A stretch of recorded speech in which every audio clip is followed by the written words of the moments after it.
Ada salah satu penelitian yang saya lihat, dia akan mau direkrut apabila pemimpinnya menjalankan sustainability practice.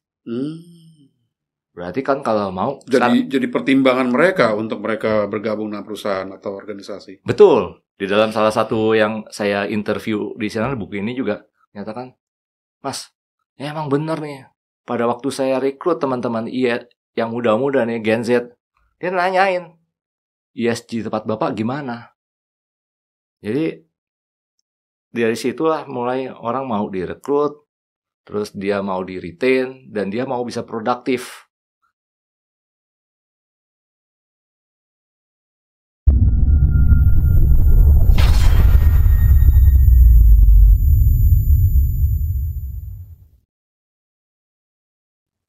Sobat semua, selamat datang di Dunia Pro, podcast pertama di Indonesia untuk profesional dan eksekutif. Pagi ini di studio telah menemani saya, teman saya, Ari Cahyanto. Beliau adalah praktisi SDM, tapi kalau dilihat dari karirnya ternyata sudah muter-muter di banyak function, di banyak company juga, walaupun lebih banyak di telco. Beliau pernah mengerjakan audit, pernah mengerjakan juga untuk posisi legal, pernah mengerjakan juga untuk project management dan lain sebagainya. Nah, beliau di sini kita akan membahas selain mengenai HR dan juga mengenai keterlibatan beliau dalam ESG, sesuatu yang sekarang banyak diadopsi oleh perusahaan di Indonesia. Mari kita lanjut dan silakan disimak, semoga bermanfaat. Selamat datang Mas Ari, apa kabar? Alhamdulillah, Pak. Makasih banyak udah diundang. Saya sehat selalu, semoga Bapak Mas juga sehat selalu ya. Iya. Kita panggil Mas, saya jangan kakak ya. Kalau kakak kesannya kayak di ITC kayaknya. Betul. Tapi kadang-kadang melihat teman-teman yang muda-muda panggilnya nggak mau dipanggil Mas sama Mbak, maunya kakak. Oke, fine. Gitu ya. Karena masalah mungkin ada masalah gender apa, kadang-kadang kita juga nggak tahu nih kan Mas atau terutama di WA gitu, nggak ada fotonya, namanya kayak semacam kayak Ari itu kan bisa ada nama laki-laki atau perempuan, Dea bisa nama laki atau perempuan, dia juga gitu, akhirnya bilang kakak. Biar aman gitu ya. Aman. Iya. Bisa cerita sedikit your background, karena saya lihat nih you started itu sebenarnya kalau kuliahnya itu kan lebih banyak ke matematik ya kalau nggak salah ya. Ya, jadi saya dapat matematik. Tapi sebelum matematik tuh saya di ITB dapat geodesi. Tapi saya dapat hanya 3 bulan, ditarik sama Pak Habibie untuk program STMDP 2 untuk ke UK. Tahun berapa? Tahun 90. Saya masuk 89 ITB, pendidikan dulu bahasa Inggris, pendidikan dulu semacam kayak SMA lagi selama setahun. Terus ditarik ke Inggris, berangkat ke Inggris. Sampai sana juga nggak langsung kuliah di Imperial College, jadi langsung kayak ambil SMA lagi namanya, A-level. Habis A-level ujian lagi kayak UMPTN zaman dulu ya, UMPTN. Masuklah Imperial College. Kenapa saya milih Imperial College? Karena teman-teman banyak kan di Imperial College, nggak ada di Oxford, nggak ada di Cambridge, walaupun waktu itu diminta untuk ke Oxford Cambridge. Tapi ternyata Imperial College juga top 10 university in the world juga ternyata ya. Oh iya, itu top university. Nah, Cambridge akhirnya saya dapat beasiswa di 2004-2005 ini. Gitu. Tapi short course. Ya lumayan lah. Dari 3.000 aplikan hanya berapa ratus orang yang dapat. Demikian juga yang waktu saya STMDP kemarin, itu dari berapa ribu orang. GBK tuh gede tuh GBK. Terus STMDP apa? Science Technology Manpower Development. Programnya dari BPPT waktu itu. Jadi di situ ada berapa ribu orang tuh di GBK, ujian lagi kayak UMPTN lagi. Terus di Surabaya juga ada, di Medan juga ada, di Makassar juga ada. Yang keterima cuma 100. Kecut kan jadinya. Keterima 100. Wah, alhamdulillah dapat. Walaupun saya juga waktu itu memang Tuhan memberikan jalan ya. Saya pernah gagal juga di STAN. Sekolah tinggi akuntansi negara. Gua gak, kalau saya lulus mungkin ke situ kali. Tapi emang jalannya arahnya begitu. Gitu. Itu program Pak Habibie waktu itu berapa angkatan waktu itu? Ada OFP 3 atau 4, terus ada STMDP sampai 3, ada 7 berarti, terus TAIT. TAIT itu 3. Jadi ada 10 angkatan masing-masing sekitar 100 orang. Gitu. Tapi harus pulang ke Indonesia setelah harus itu. Pulang. Saya pulang serving the country. Kemudian alhamdulillah dapat Satya Lencana Karsa dari almarhum Presiden Gus Dur untuk serving. Rik, lo dapet Rik? Dapet ya? Oh iya, ya udah alhamdulillah. Tapi habis itu saya memilih karir di swasta setelah itu. Tapi maksudnya pernah berkarir juga di pemerintahan setelah pernah. Sebagai bagian dari Ikatan Dinas. Saya sebagai peneliti geodinamik di Bako Surtanal, Badan Koordinasi Survei Pemetaan Nasional gitu. Sekarang namanya BIG, Badan Informasi Geospasial. Saya peneliti di geodinamik sesar Sumatera. Makanya itu ilmu itu jadinya kebawa nih sampai sekarang untuk masalah disaster management gitu. Jadi ngurusin sesar Sumatera, ngelihat ada pergerakan dari yang sini ke bawah, yang bawah ini ke atas. Dan sekarang kan lagi rame kan juga sesar. Apalagi sesar sekarang di Jakarta juga ada sesar Baribis. Itu untuk apa? Untuk prediksi gempa maksudnya atau apa? Melihat pergerakan. Gempa kita bisa prediksi. Karena kan lihat nanti, saya bukan ada ahlinya di dalam situ ya. Karena batuan kan juga ada elastisitas. Sampai sekarang sih gempa belum bisa ini. Tapi melihat ini pergerakannya seperti apa. Jadi melihat disaster nih. Daerah sini nih, daerah bahaya. Mana yang batuannya seperti apa. Jadi kalau elastisitasnya kecil, biasanya kan gempanya kecil, dek gitu. Karena udah nggak elastis. Tapi kalau gempa elastis banget, wah itu bahaya tuh. Karena bisa ntar kalau kayak karet. Ya itu pengalaman lah. Jadi waktu di Imperial College kan matematik. Wah saya masih kerja lagi nih di pemetaan. Ngapain? Ya harus saya cari. Saya minta izin sama profesornya. Prof, saya kan nanti sekolah kerja di Bako Surtanal nih. Bagaimana Prof? Saya nggak pernah pegang teodolit. Saya tahu teodolit kan zamannya waktu saya di ITB geodesi kan. Nah itu juga saya nggak pernah megang itu juga. Coba akhirnya disekolahin di civil engineering bareng sama anak-anak yang masih tingkat 1. Belajar teodolit. Oh jadi waktu kuliah itu udah diplot juga, nanti selesai kuliah bakal ditaruh di mana udah ada? Udah. Wow, keren ya. Pendidikannya juga saya harus ngambil matematik. Kalau tahu sekarang matematiknya saya cuma tambah kali bagi kurang, saya ngambil mendingan matematik with ekonomi ya. Bukan matematik with mathematical competition yang jelimet. Nggak kepake matematiknya. Pokoknya cuan. Sekarang yang penting cuan. Ya pokoknya pemerintah waktu itu pokoknya ya gue sekolahin, tapi at the same time juga they want to take service ya from you gitu ya waktu itu ya. Beda sekarang kan kalau LPDP kan nggak mesti balik ke pemerintahan. LPDP itu dia yang penting pulang kan. Ya.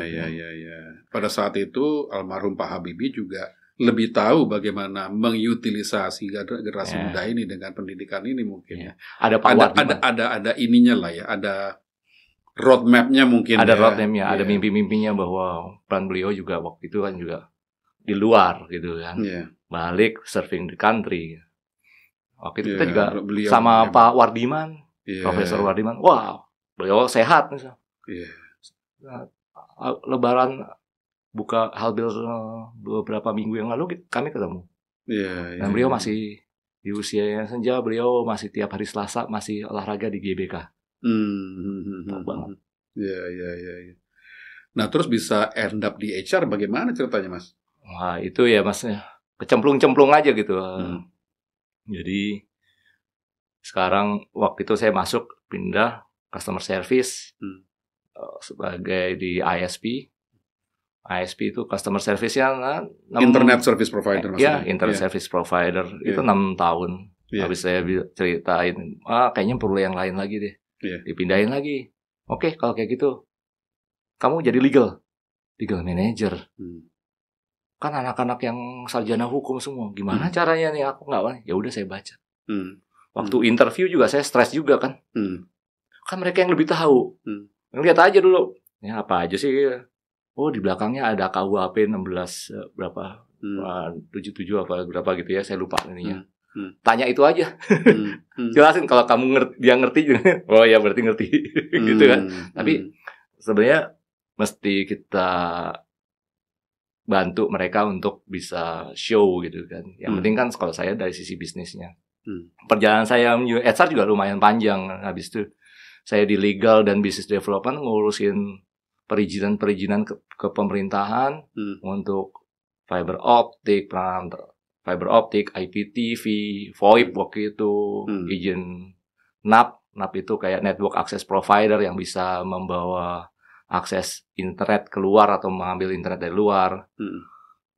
Akhirnya saya ditarik lagi jadi corporate strategy. Corporate strategy. Oke, corporate strategy, tapi beda perusahaan. Belajar finance juga berarti kalau gitu. Sedikit.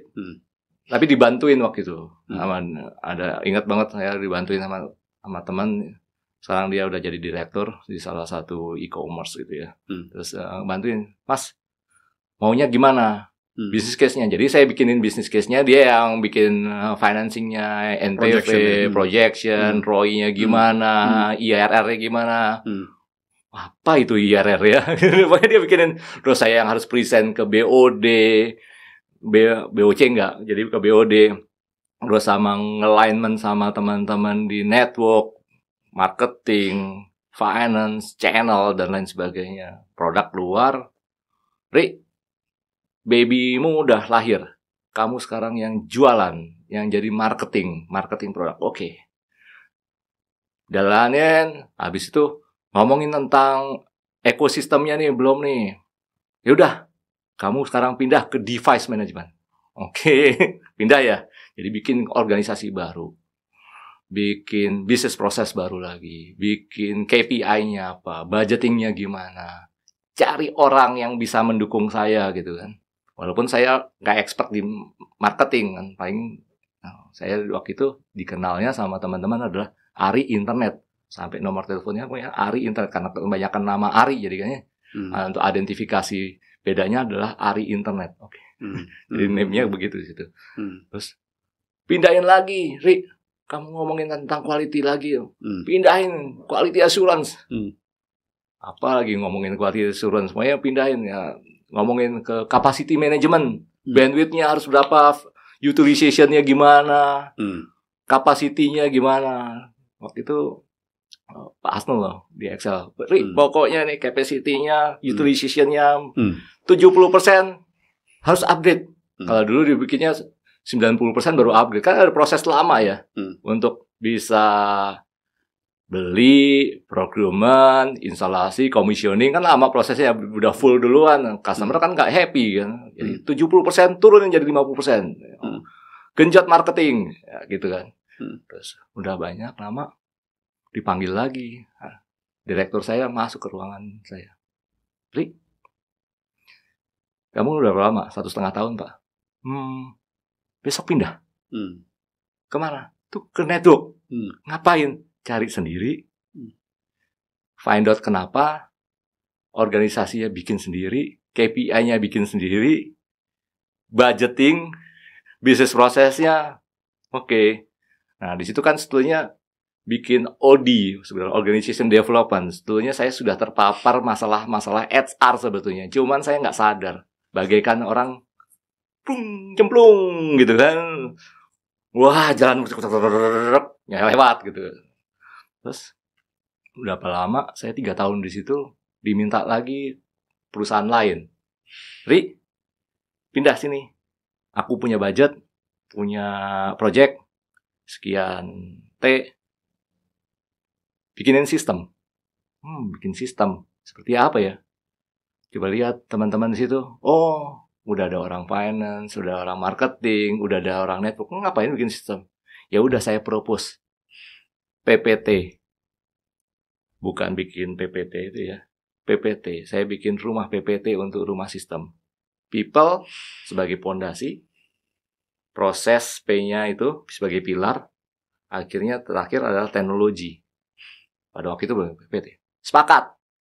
Nah, mulailah saya jadi HR di situ. Saya mau nggak hanya sistem, tapi saya mau jadi HR-nya, saya jadi IT-nya, saya jadi audit, saya mau jadi bisnis prosesnya, semua. Namanya saya jadi Director Information Policy. HR-nya seperti apa ya? Ngobrol lagi sama HR yang lama. Direktur HR saya tempat lama. Pak, HR gimana Pak? Gampang, Rik. It's common sense saja gitu kata. Padahal beliau direktur HR-nya dan orang psikolog gitu kan. Common sense saja. Oke, siap Pak. Mohon arahannya. Akhirnya belajar. Tapi belajar by doing juga gitu kan. Ambil teman-teman, psikolog, teman-teman yang emang jago HR-nya. Ini ya, kita mau bikin berapa ratus orang dengan network berapa ratus kota by 5 years. What we can do? Bantu saya. Nggak mungkin kita terlalu costly, karena harus ngitungin cost juga kan. Bayangin kita mau nempatin di Medan, kita harus ngambil orang Medan terbang ke Jakarta dulu, habis itu ditempatin di Medan. Kan belum tentu juga lulus dia di sini kan. Nah, mulailah saya terpapar belajar HR, belajar bagaimana rekrutmen, bikin juga prosesnya, frameworknya. Dan saya senang bikin frameworknya, makanya bikin corporate strategy itu senang banget gitu. Frameworknya itu mungkin ininya kali ya, your strength kali ya waktu itu ya. Strength-nya saya di situ. Jadi setiap masuk ke fungsi yang baru, ya frameworknya duluan. Framework duluan. Sebelum ngomongin detail-detail. Iya. Itu saya sekarang hari framework nggak langsung ngerjain, tapi frameworknya dulu, agreed frameworknya baru saya kerjain. Jangan sampai ntar saya udah bikin macam-macam salah. Gitu frameworknya gitu. Jadi saya waktu itu dikenalnya Ari framework, Ari PPT. Jadi bikin PPT dulu, slide, ada ini. Jadi ya desainnya nih ya kayak arsitek lah ya. Arsitek dulu kan desain dulu, nggak mungkin tukang batu main tingkatin dulu gitu kan. Gitu. Jadi di situ saya mulai terpapar HR benernya sampai berapa tahun kemudian dari 2015 sampai 2017 alhamdulillah dapat Employer Brand Award. Waktu itu dari salah satu, dan brandnya ada brandnya yang kayak mobil, terus ada telco, yang lain juga brand-brand yang gede lainnya juga. Kita wah bagus nih, PT saya se-eye level di meja gitu kan, se-eye level. Ya, itu mulai saya kayaknya seru nih, HR nih udah passionnya saya nih. Akhirnya ya saya di situ 8 tahun, 7 tahun, 8 tahun ya jadi HR Director sampai sekarang jadi asesor.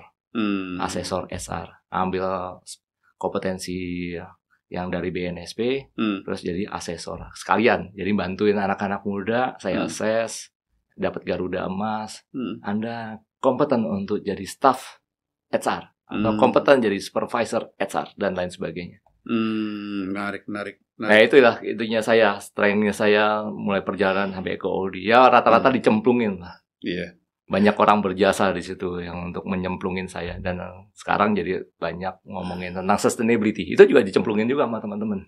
Iya. Nah, background matematik itu membantunya di mana, Mas? Logic. Jadi waktu legal itu juga logic.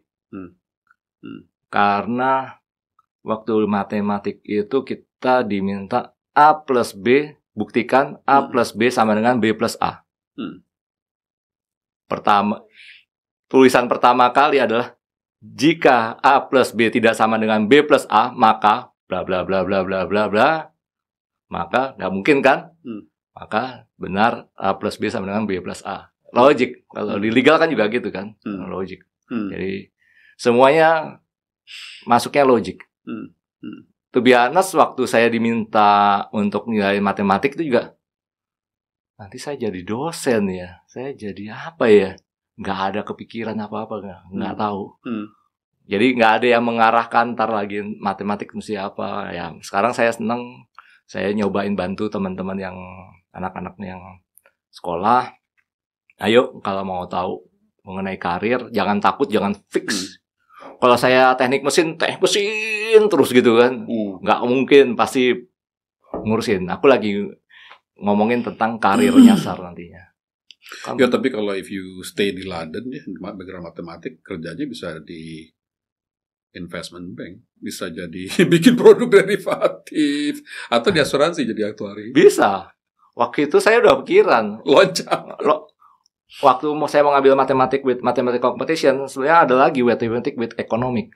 Jadi sebetulnya waktu itu bisa bikin prediktif untuk mainan saham. Kan itu ada mainan kayak yoyo gitu kan. Betul. Yoyonya gimana, ada masukin inject, ada intercept seperti apa, terus naik gitu. Itu, tapi ya Tuhan minta saya ini jalur yang lain ya. Ikutin aja. Iya. Yang lebih bermanfaat buat orang banyak mungkin. Ya, sekarang ya akhirnya karena ada cuman satu nih dari sekian banyak direktorat divisi yang saya belum jamah adalah finance. Makanya sekarang saya ngambil sustainable finance, ngambil certified management akuntan. Di antara para doktor akuntan dan direktur finance, VP finance, kayaknya aku sendiri nih yang bukan non finance, tapi hajar aja. Alhamdulillah lewat juga. Terus kenapa pensiun muda? Kan belum waktu pensiun kan? Ya, kita udah gimana ceritanya? Ya ada case yang saya nggak bisa ceritain di sini gitu kan. Tapi saya sudah nyiapin sebetulnya. Kalau pensiun, saya pensiun keluar dari corporate itu 52 tahun. 52, 53. Jadi baru-baru juga ya berarti kalau iya, gitu. Baru-baru aja. Saya pikir udah 4-5 tahun lalu enggak. 2022 saya keluar. Oke. Tapi saya habis itu kan ngambil jadi advisor gitu kan. Dari situ saya udah nyiapin. Coba kalau waktu kita kecil tuh, waktu SD ditanyain, nanti mau gede mau jadi apa nak? Gitu kan. Itu kan kayak semacam fear gitu. Apalagi kalau setiap kita lebaran ketemu, kalau besar mau jadi apa nak? Kayaknya stres banget gitu ya. Paling enggak yang ada di benak saya tuh umur 10 tahun tuh udah ditanyain. Jadi kayak circulate antara 10 sampai 15 tahun. Begitu umur 24, 20-an ke atas sampai 25. Saya kerja apa? Gitu kan. Terus udah 25 lewat, udah kerja 10 tahun kemudian 35. Karir saya apa nih? Saya dapat GM itu kan umur 38. Di perusahaan multi company. Terus ditarik lagi ke jadi direktur itu kan umur 45. Ini kalau sudah, apakah seterusnya nih? Mau ngapain? Jadi aku udah nyiapin. Ya, nyiapin lah. Istri kan dokter. Dan juga dia senangnya maunya di rumah. Nah, kita siapin lah klinik. Jadi kita udah siapin klinik. Itu kita siapin. Apa lagi ya?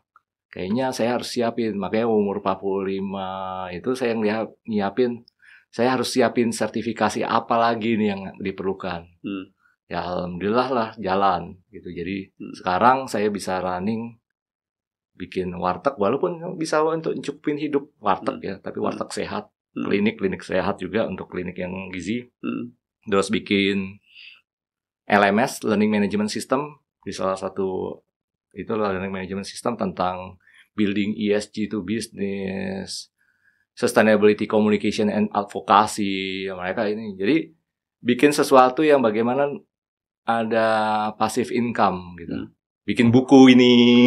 Ini juga bikin buku nih enggak. Selamat ya, baru dipublish ya. Baru dipublish deh, berat deh. Ada IPB Press-nya deh.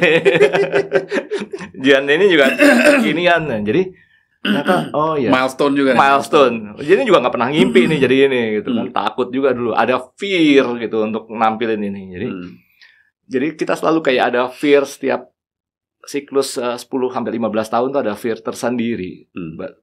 Nah sekarang ini saya udah fear-nya udah kayaknya ya hidup anak udah ada yang kerja, udah bisa menghidupi sendiri lah. Ada yang masih SMA pun udah bisa bikin kue sendiri, bisa cari duit sendiri. Terus what happened saya dengan usia 55 ke atas? Sekarang saya 55. Harus bikin sesuatu yang bisa bikin legacy, bisa nyiapin amal ibadah, bisa siapin untuk nanti kalau ke dunia berikutnya kan apa yang mesti kita siapin nih gitu. Ya saya siapin beberapa sih, termasuk bikin tulisan HR dalam Quran. Walaupun saya bukan ustadz, tapi saya baca aja. Cobalah gitu. Belajar paling enggak ada. Gitu, Bos. Mas, Mas kan ini kan orang bisa dibilang orang secara kemampuan akademiknya di atas rata-rata. Dan juga Mas juga learner juga lagi udah gitu kan. Udah gitu praktisi juga dari korporat. Sumbang sarannya apa ya dengan masalah SDM kita nih sekarang nih? Dengan ya IQ yang istilahnya katanya rendah. Saya nggak tahu itu akurat apa enggak gitu ya. Terus masalah pengangguran dan sebagainya. Harus mulai dari mana ya kira-kira? Kan tidak bisa dilakukan sendiri oleh anak-anak muda ini. Harus semua pihak bahu-membahu. Kayak saya di sustainability ini ngelihat juga kenapa salah satunya bisa resiko.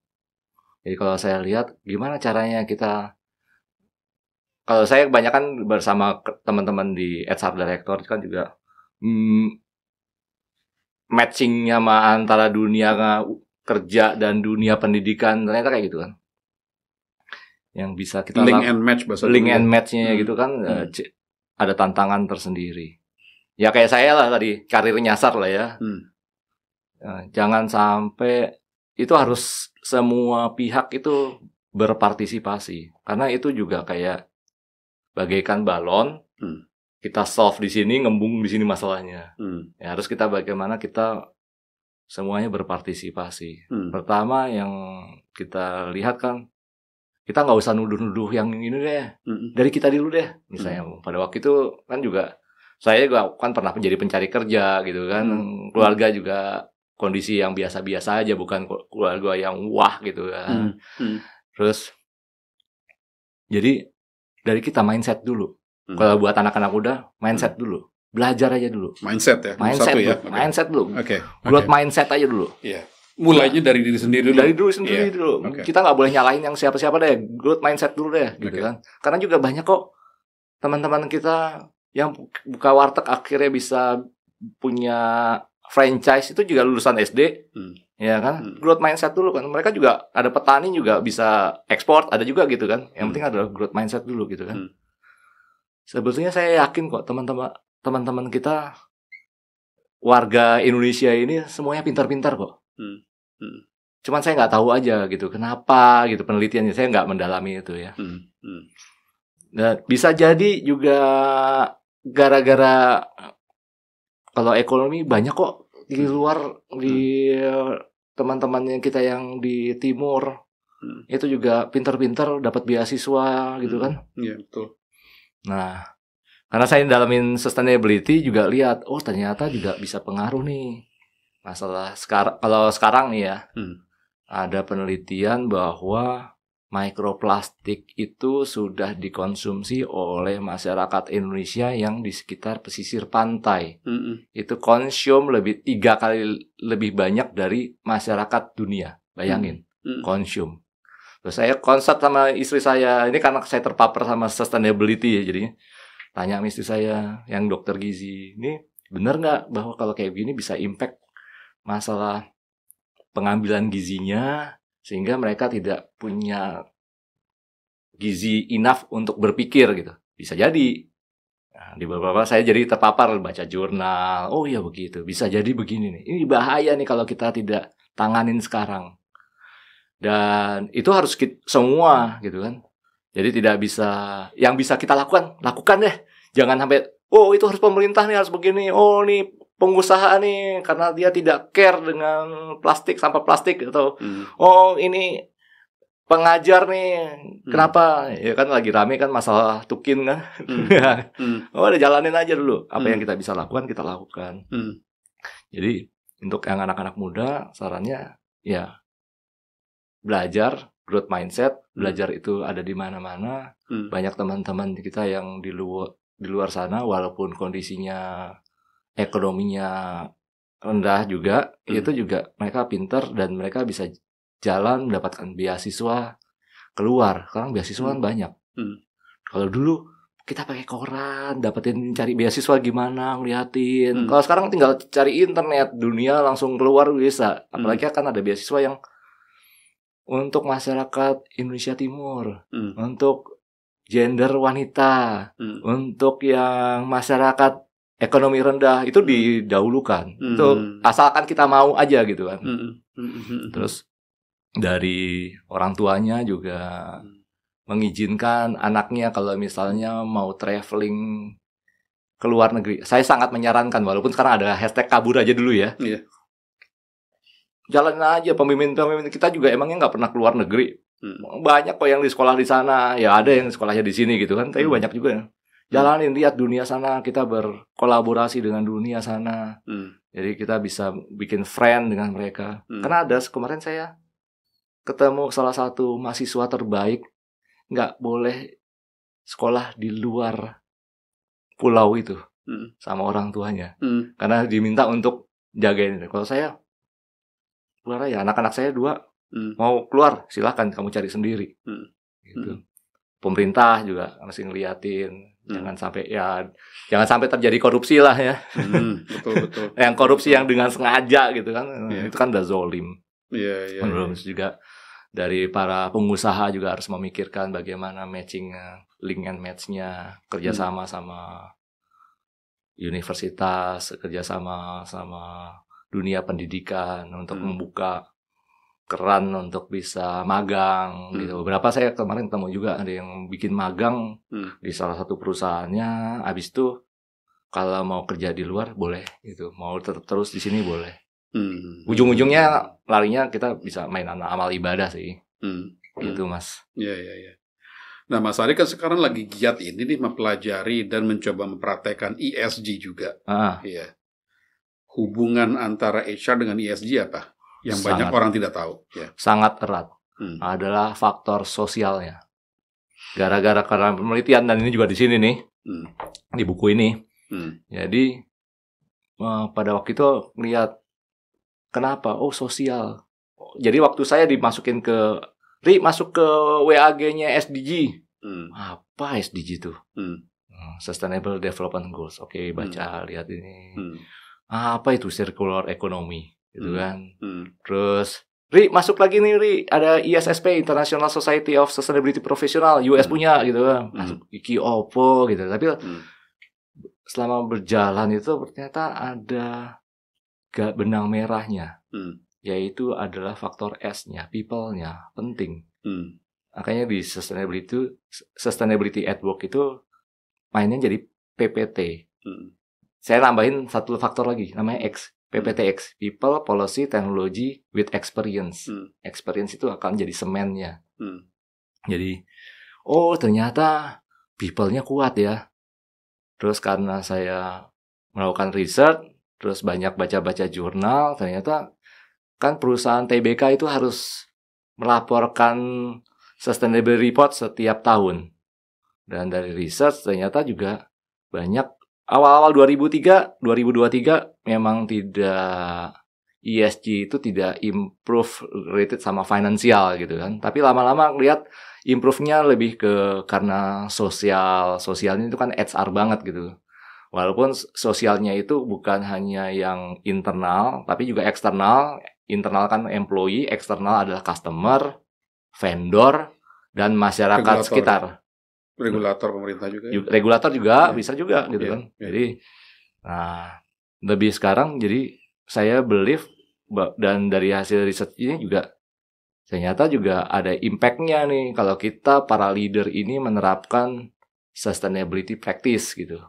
Perusahaannya boleh dan menerapkan sustainability practice, tapi tanpa leadership yang kuat itu nggak akan membuat karyawan engage dan juga tidak membuat jadi karyawan jadi produktif. Jadi sekarang kan lagi pemerintah bikin productivity ya, hitung lihat productivity-nya. Jadi saya juga lihat dari sini nambahin juga. Kalau productivity-nya ternyata kita lebih rendah dari negara lain. Mesti ngapain? Ya salah satunya kita harus mungkin sekarang adalah sustainability leadership ya, atau kepemimpinan keberlanjutan gitu. Dia harus nerapin itu, karena kalau enggak, anak-anak muda sekarang, coba lihat anak-anak muda kalau pakai LRT, MRT, udah bawa tumbler, terus banyak jalan, terus dia juga concern, ada salah satu penelitian yang saya lihat, dia akan mau direkrut apabila pemimpinnya menjalankan sustainability practice. Berarti kan kalau mau jadi pertimbangan mereka untuk mereka bergabung dengan perusahaan atau organisasi. Betul. Di dalam salah satu yang saya interview di sana, buku ini juga nyatakan, Mas, ya emang bener nih. Pada waktu saya rekrut teman-teman yang muda-muda nih, Gen Z, dia nanyain, ESG tempat Bapak gimana? Jadi dari situlah mulai orang mau direkrut, terus dia mau di-retain, dan dia mau bisa produktif. Jadi kan impact-nya jadi productivity, revenue-nya kayak gini. Cuman memang juga harus... Karena merasa apa? Ada shared purpose. Ada shared purpose. Mereka sangat concern mengenai climate change gitu kan. Dan sekarang kan banyak startup yang food, bagaimana supaya reduce food, bagaimana baju ini juga ternyata juga bisa didaur ulang untuk bisa jadi macam lanyard atau cover book atau bahkan heat insulator. Bisa tuh didaur ulang. Jadi kursi ini juga bisa, dan itu juga jadi masukan untuk, kan ada carbon equivalent, scope 1, 2, 3 gitu ya. Itu juga bisa buat carbon reduction yang sekarang ini. Gitu. Jadi benang merahnya antara ESG sama HR adalah di faktor S-nya, people-nya.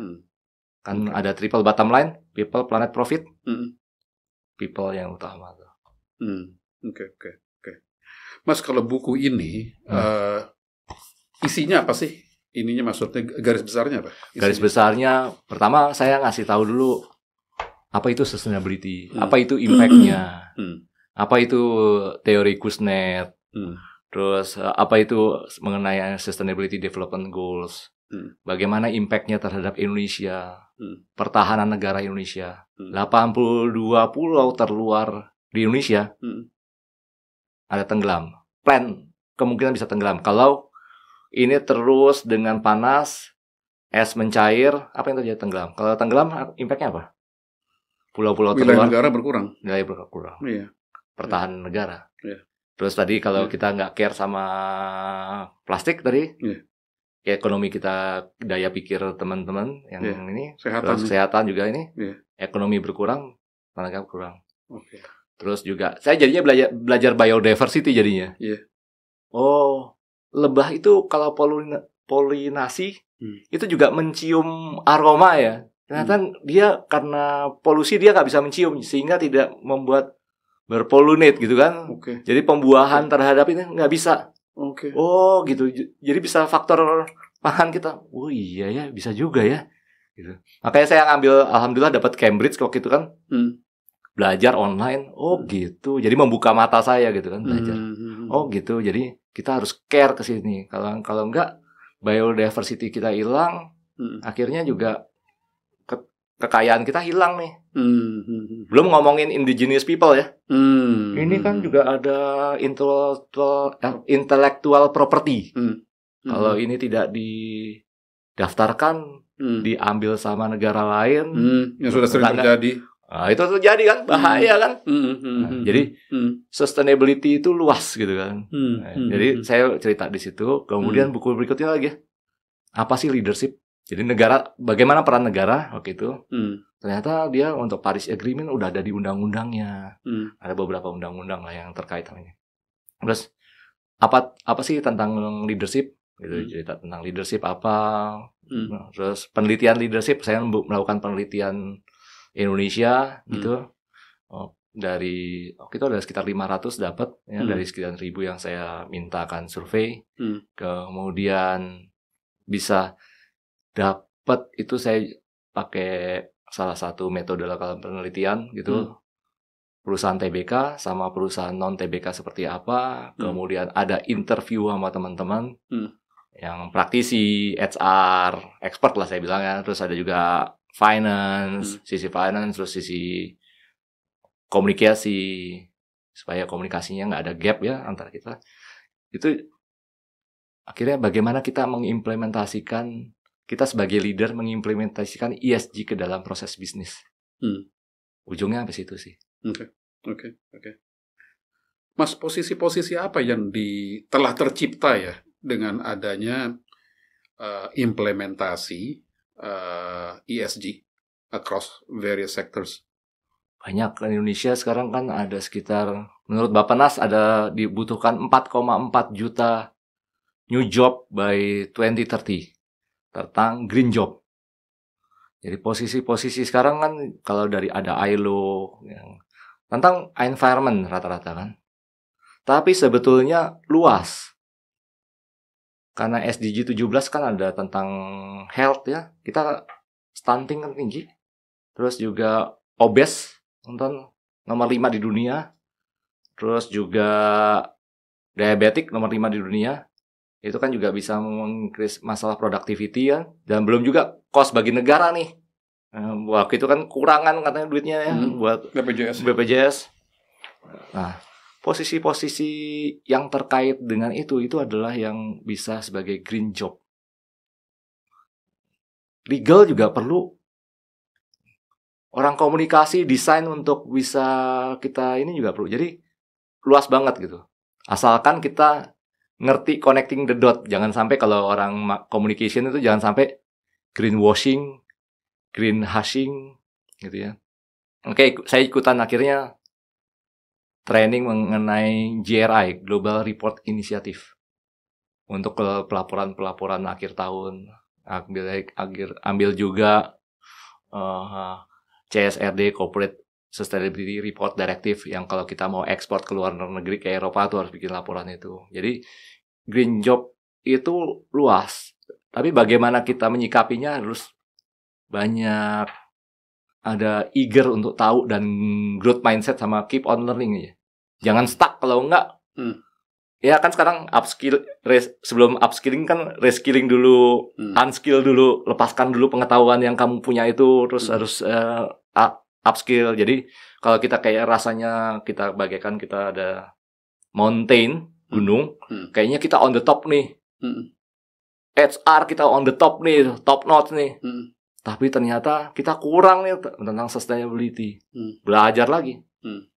Penelitian di EY di 400 lebih CXO menunjukkan bahwa siapa yang harus menjalankan melit ESG dan sustainability.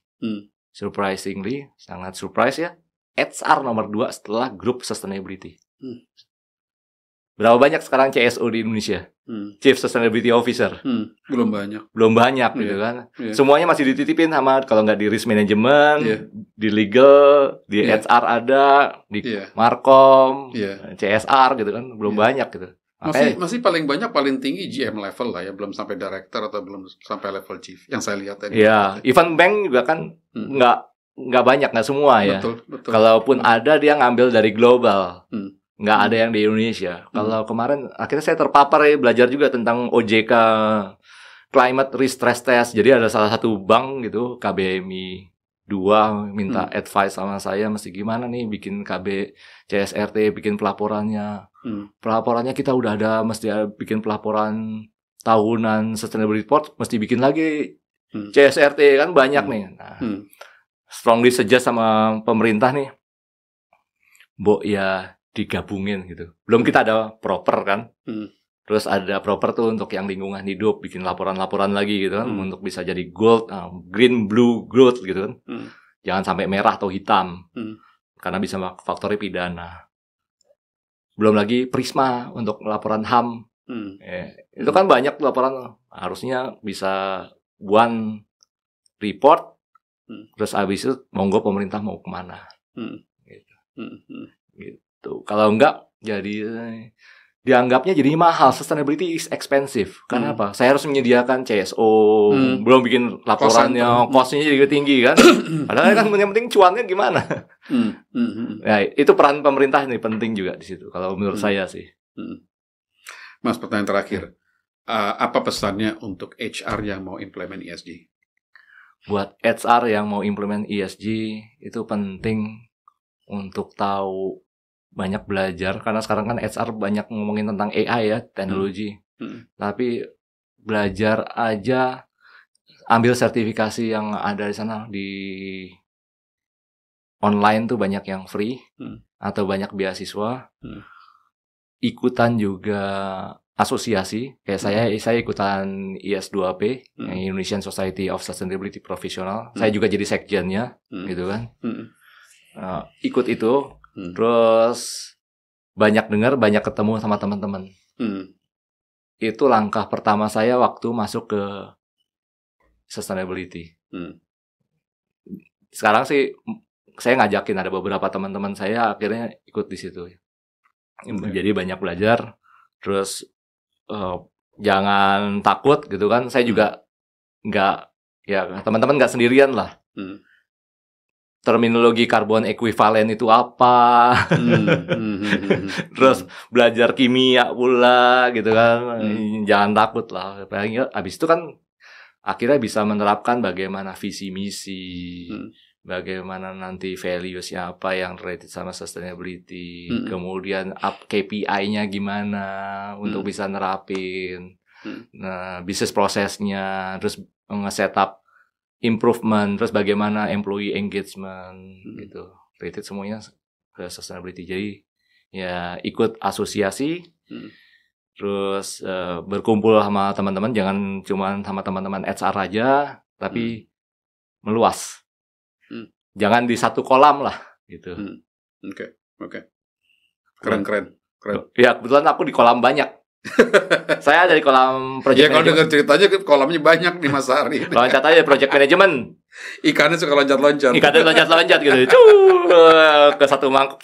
Untung nggak keceblos yang ini, bahaya kalau keceblos mati. Ya. Untung bisa bener gitu kan. Diminta Project Management Institute untuk talk tentang green project management. Aku nggak ada sertifikasi PMP. Bisa gitu. Ngomong. Terus kalau yang di CMA kebetulan ada sertifikasinya bisa gitu. Terus sekarang jadi banyak sama teman-teman tentang green HR, green skill, green job. Jadi semoga bisa inspired ya. Ya saya nggak sepenuhnya bisa jalan, ini masih ada plastiknya nih. Saya masih cost lah. Saya juga masih pakai mobil kita nggak bisa cover dalam podcast 1 jam, nggak bisa. Banyak yang harus didalami, dijelaskan ya. Agree. Quotes-nya adalah sustainability is journey. You have to know the path kemana. Jadi jangan sampai, ya saya bisa aja salah jalan lah. Walaupun udah ada sertifikasi itu bisa aja salah jalan gitu. Nah, it's human gitu. You cannot excel in everything ya. It's a human. Sustainability is journey. So just jalanin aja. Alhamdulillah. You just have to start from somewhere. Ya. Alhamdulillah aku dapat lagi Cambridge nih untuk Economic Sustainability and Law. Pemenang gitu. Aku daftar dari 3.000 aplikan di 120 negara dapat. Walaupun online ya, kan online nggak apa-apa lah. Oke. Luar biasa. Saya juga banyak belajar nih dari Mas nih. Karena saya belajar dari orang. Banyak. Yang penting mau belajar aja sih gitu kan. You cannot excel in everything, right? Ya, mendengar dan berusaha memahami. Betul. Gitu. Oke. Thanks ya Mas. Oh ya, it's a pleasure. It's a pleasure di-invite di Dunia Pro. Luar biasa perjalanannya. Ini deg-degan loh mau podcast kayak begini gitu, beberapa luar biasa. Aku bisa jawab gak ya? Ya mudah-mudahan nanti kita ada sesi lagi, mungkin dapat lain lagi topiknya, karena Mas Ari ini learner banget nih. Topik yang lainnya apa lagi ya? Continuous learning. Nah, topiknya yang lain apa lagi ya? You cannot lah, tergantung ya. Kita lihat nanti. Lihat nanti lah. Tergantung Allah mau menentukan apa gitu. Lihat nanti lah. Gitu. Betul. Siap. Ya. Thank you ya Mas. Terima kasih banyak atas undangannya. Semuanya sehat, sukses. Semoga buat yang viewing juga berkenan, bisa mengambil sesuatu dari pemanfaatnya. Yang dianggap jelek, buang, dihapus. Gitu. Kalau mau ada komen ke saya aja, connect di LinkedIn saya atau di IG saya Ari Gembul. Gitu. Oke. Siap. Alright, terima kasih. Terima kasih banyak. Teman-teman, kalau Anda merasa bahwa podcast ini bermanfaat buat Anda, silakan share, like, dan subscribe Dunia Pro di YouTube, di Instagram, dan ada juga di TikTok. Terima kasih.